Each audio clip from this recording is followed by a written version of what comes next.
ꯉꯥꯗꯒꯤ ꯄꯥꯝꯖꯕꯅꯤꯕ ꯃꯌꯥꯝ ꯐꯨꯛꯄ ꯍꯧꯔꯦ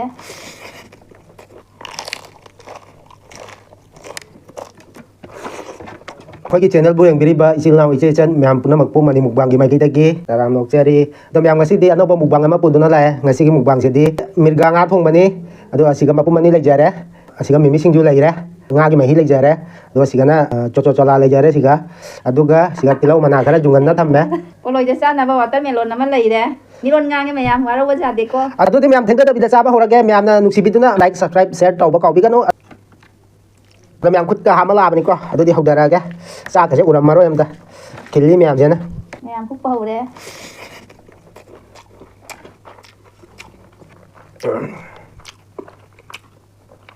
ꯍꯥꯞꯄꯒꯦ ꯅꯪꯒꯤ ꯍꯥꯞꯄꯣ ꯈꯔ ꯍꯥꯞꯄꯒ ꯆꯥꯊꯣꯛꯄꯅꯤꯗ ꯎꯃꯣꯔꯣꯛ ꯌꯥꯎꯏꯍꯦ ꯃꯌꯥꯝ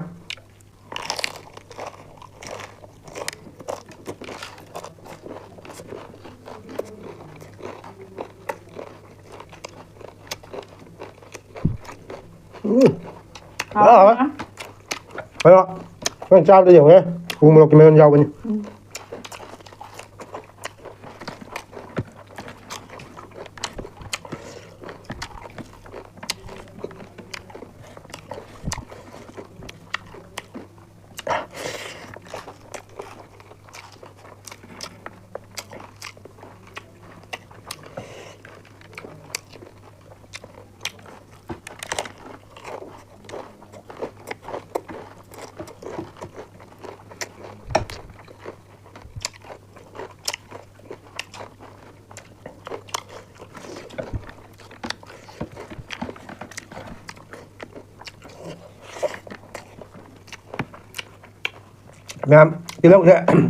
ꯃꯌꯥꯝ ꯇꯤꯜꯍꯧꯁꯦ ꯌꯨꯝꯗ ꯊꯥꯖꯕꯅꯤ ꯃꯌꯥꯝ ꯐꯨꯛꯑꯣ ꯑꯗꯩ ꯑꯗꯨꯝ ꯍꯧꯊꯔꯒ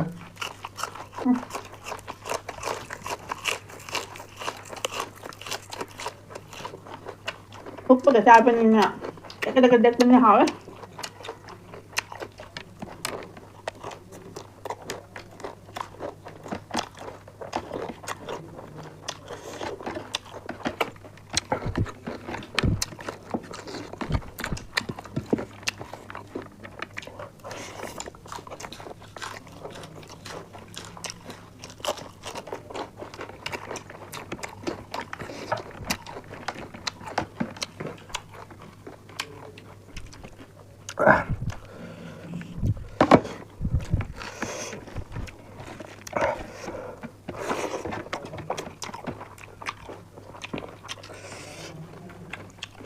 ꯃꯌꯥꯝ ꯉꯥꯗꯒꯤ ꯄꯥꯝꯖꯕꯅꯤꯕ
ꯃꯌꯥꯝ ꯉꯥ ꯂꯧꯈꯠꯂꯒꯦ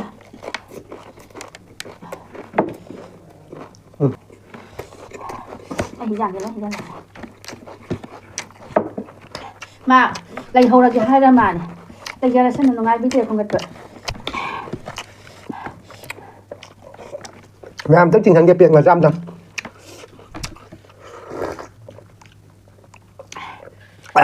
ꯌꯥꯏꯌꯦ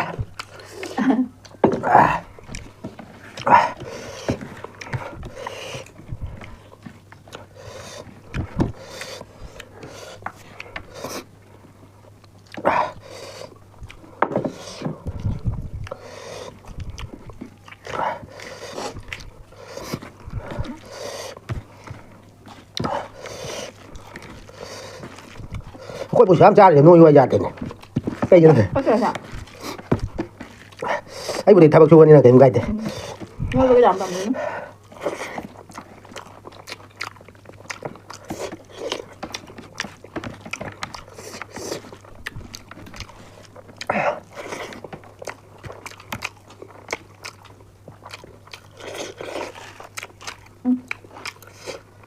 딴데.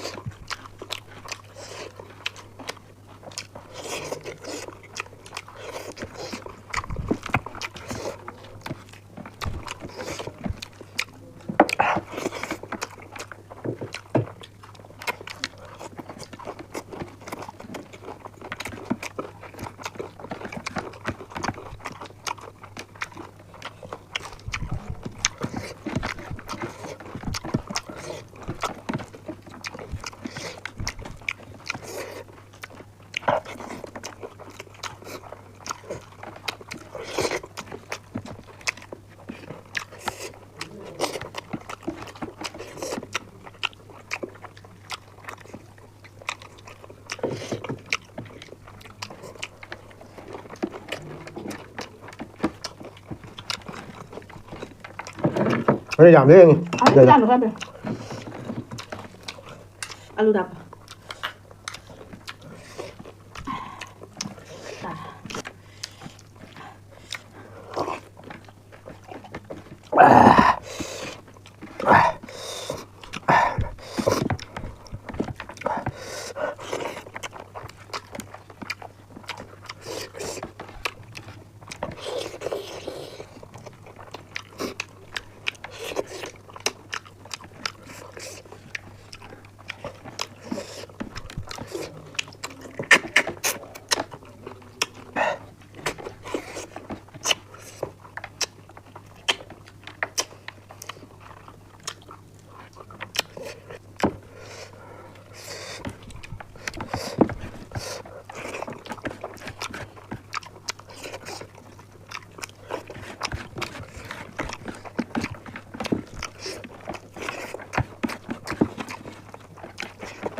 Đắng này đắng rồi. Sao?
Nha, tí lâu mà sao không có tí lem em.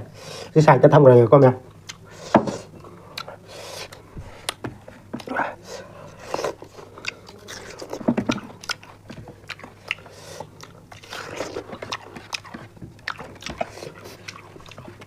Ta buổi sáng làm gì bà?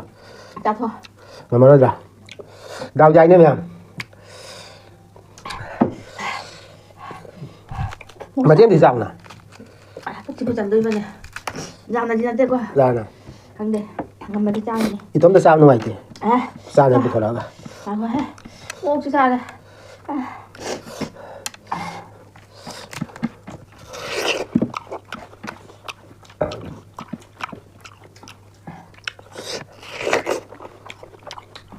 Ngao cha ngâm để thăm một. Làm vô rồi.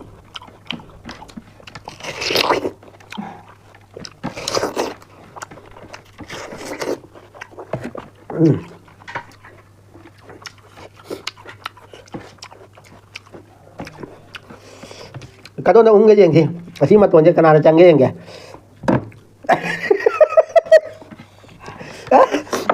Ai chẳng được cái gì đó. Cái nào chẳng mà cái gì kìa. Chẳng mà mình tôi sát đi nhỉ co. Ai chẳng những cái miêu lấy đi nhỉ à. Ai điều đấy. Nang mày cái giá này, nang giá rồi.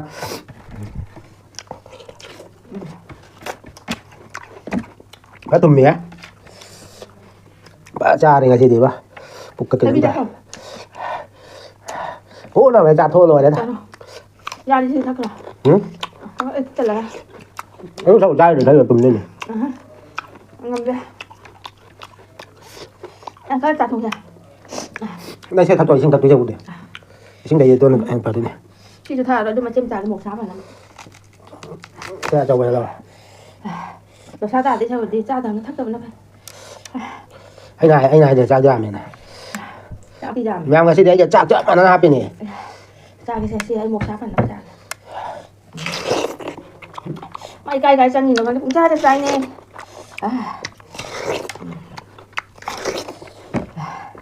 Cái mày cái đi mẹ, bữa finish nhỉ.